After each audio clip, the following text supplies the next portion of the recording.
नमस्कार, ABP news आप देख रहे हैं। मैं हूं आपके साथ शीरी। देश के कई हिस्सों में होली मनाई जा रही है और यूपी के सीएम योगी आदित्यनाथ भी गोरखपुर में होली मना रहे हैं। इस बार की ये होली योगी के लिए काफी खास है। एक तो पहली बार गोरखपुर से विधायक का चुनाव जीतकर अपने समर्थकों के बीच होली मना रहे हैं। दूसरा ये कि 25 मार्च को लखनऊ में दूसरी बार प्रदेश के सीएम की शपथ लेने जा रहे हैं। योगी के शपथ ग्रहण की तैयारियां जोरों पर है। 37 साल बाद यूपी का इतिहास बदला है, क्योंकि सत्ता में रहते हुए इतने सालों में किसी ने वापसी नहीं की थी, लेकिन बीजेपी और योगी की वापसी हुई है। और क्या खास है योगी के इस होली में, देखिए आज की ये खास पेशकश। देश के अंदर सबसे बड़ी आबादी के राज्य उत्तर प्रदेश में लोकतंत्र के महापर्व के आयोजन के बाद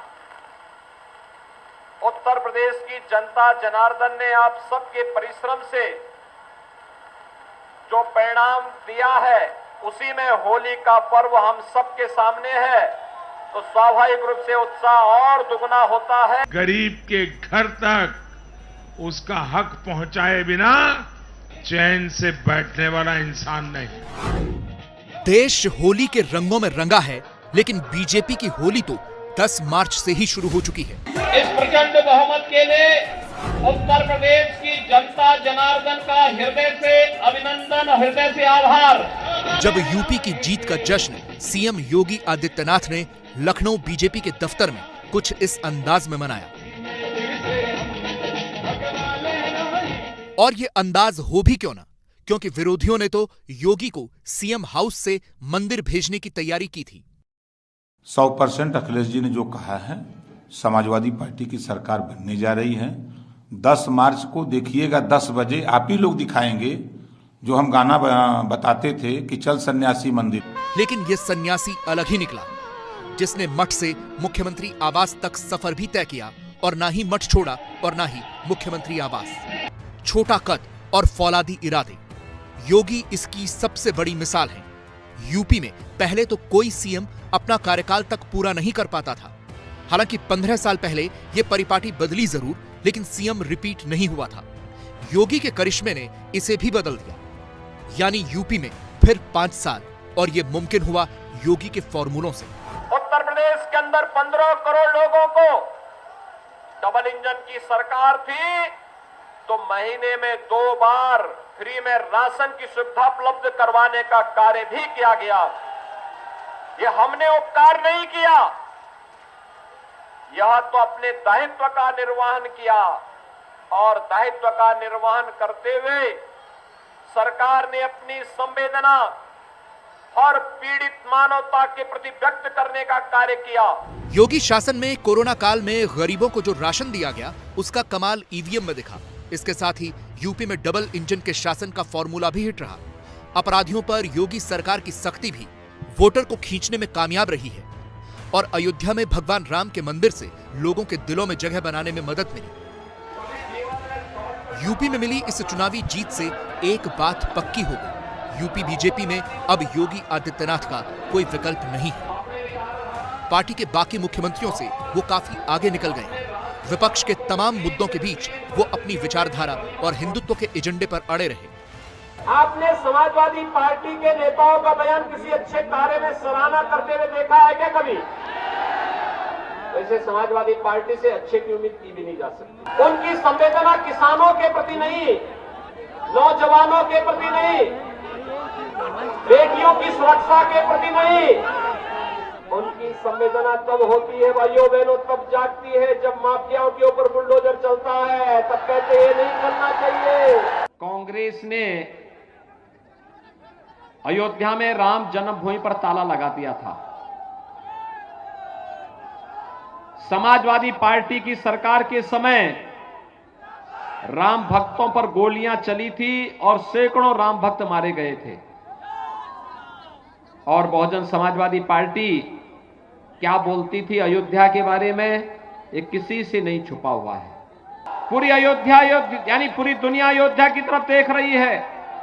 अयोध्या का मतलब अयोध्या में भगवान राम के भव्य मंदिर के कार्य का शुभारंभ प्रधानमंत्री जी 2020 में प्रारंभ कर चुके हैं, और अगले वर्ष तक अयोध्या में भगवान राम का भव्य मंदिर बनकर के तैयार होगा। इन्होंने विकास तो कभी किया ही नहीं, विकास की कोई सोच भी नहीं थी। इन्होंने केवल अपना विकास किया। इनके लिए अपना परिवार ही पूरा प्रदेश था, यानी वे केवल अपने परिवार का विकास करते थे।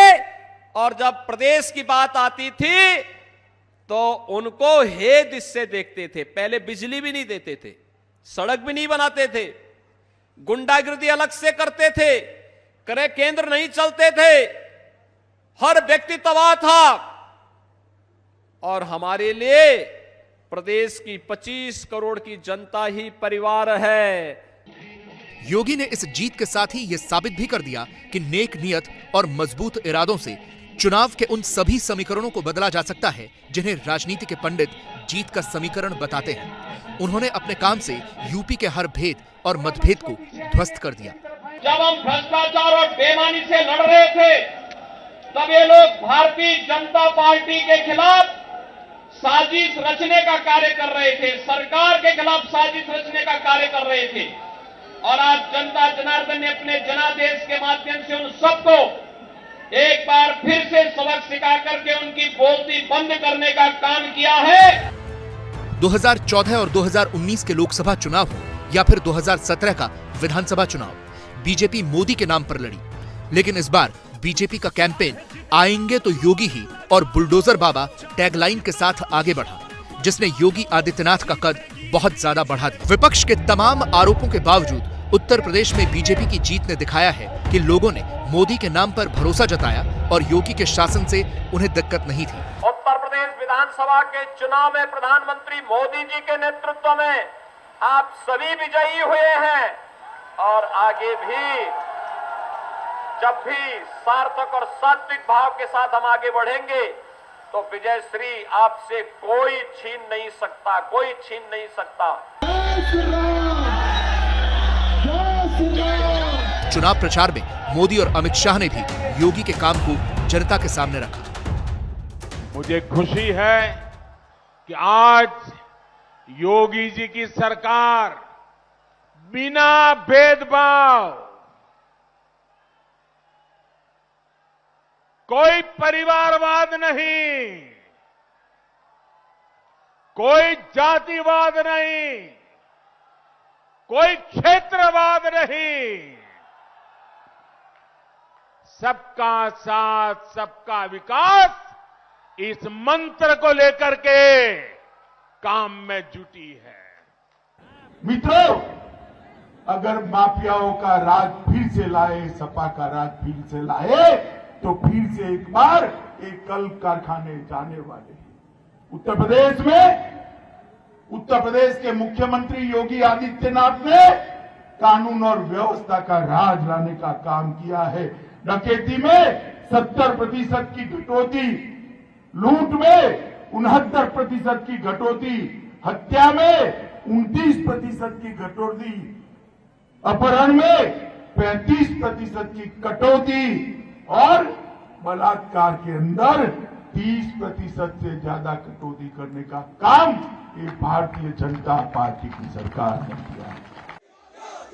इस चुनाव का चेहरा भी योगी थे और जीत का सेहरा भी उनके सिर ही बंधा है। योगी ने खुद को साबित कर दिया है और अब होली का खुमार उतरते ही योगी पर जीत के तोहफों की बौछार होने वाली है।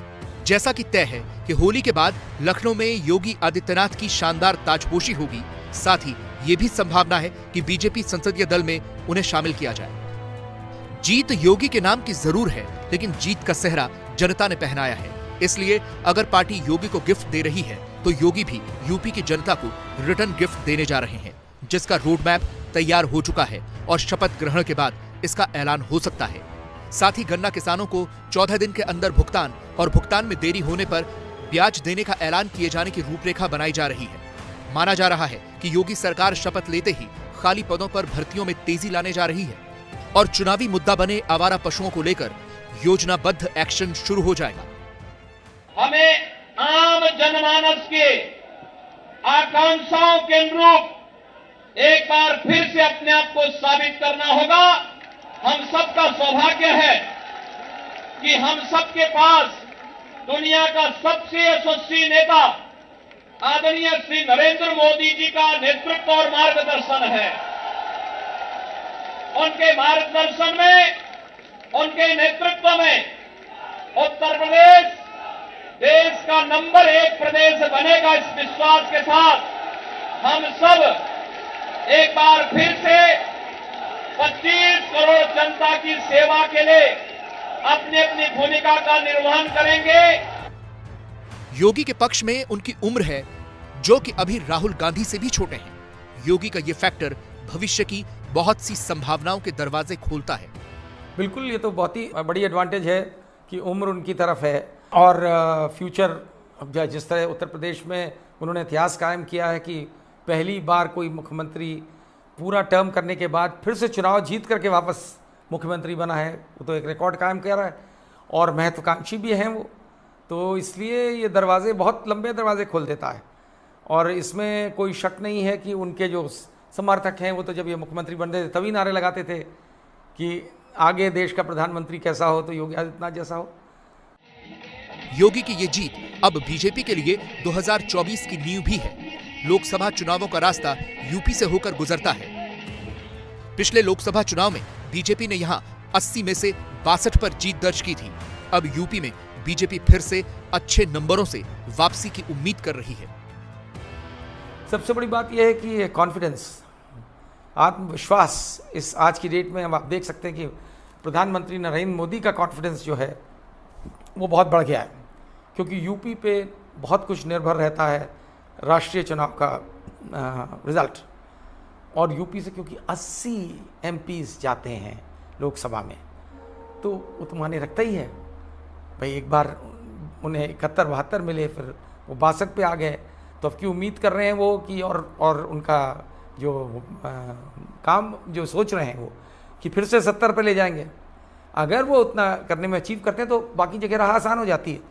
जिन जिन प्रदेशों में कम सीटें भी मिलेंगी तो यूपी से भरपाई हो सकती है।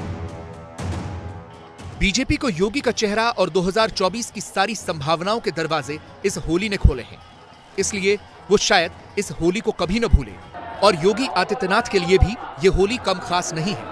वैसे यूपी की कमान संभालने के बाद से वो हर साल होली गोरखपुर में ही मनाते आए हैं। अब होली के बाद योगी के एक्शन की बारी है। हालांकि जीत के बाद से ही यूपी में उनका बुलडोजर वाला एक्शन शुरू हो चुका है। बुलडोजर फिर चलेगा दुगनी स्पीड से उत्तर प्रदेश में। वो तो एकदम रवा हो गया है, अब तैयारी पूरी हो गई है। आप सरकार का गठन हो जाए, बुलडोजर खड़ा हुआ है। योगी के एक्शन का ट्रेलर शुरू हो चुका है और पिक्चर भी धुआंधार होनी तय है, क्योंकि इस कमबैक में योगी का कॉन्फिडेंस भी बढ़ाया और जिम्मेदारी भी। जिम्मेदारी यूपी की जनता के उस भरोसे को जीतने की जिसने सभी पुरानी रिवायतों को छोड़कर फिर से योगी को कमान दी है। साथ ही अब जिम्मेदारी 2024 में नरेंद्र मोदी को इस होली की जीत का रिटर्न गिफ्ट देने की भी है, जिसमें उन्हें 2019 के रिकॉर्ड को और बेहतर बनाना होगा। मैं आदित्यनाथ योगी ईश्वर की शपथ लेता हूं। देखिए रात 9 बजे।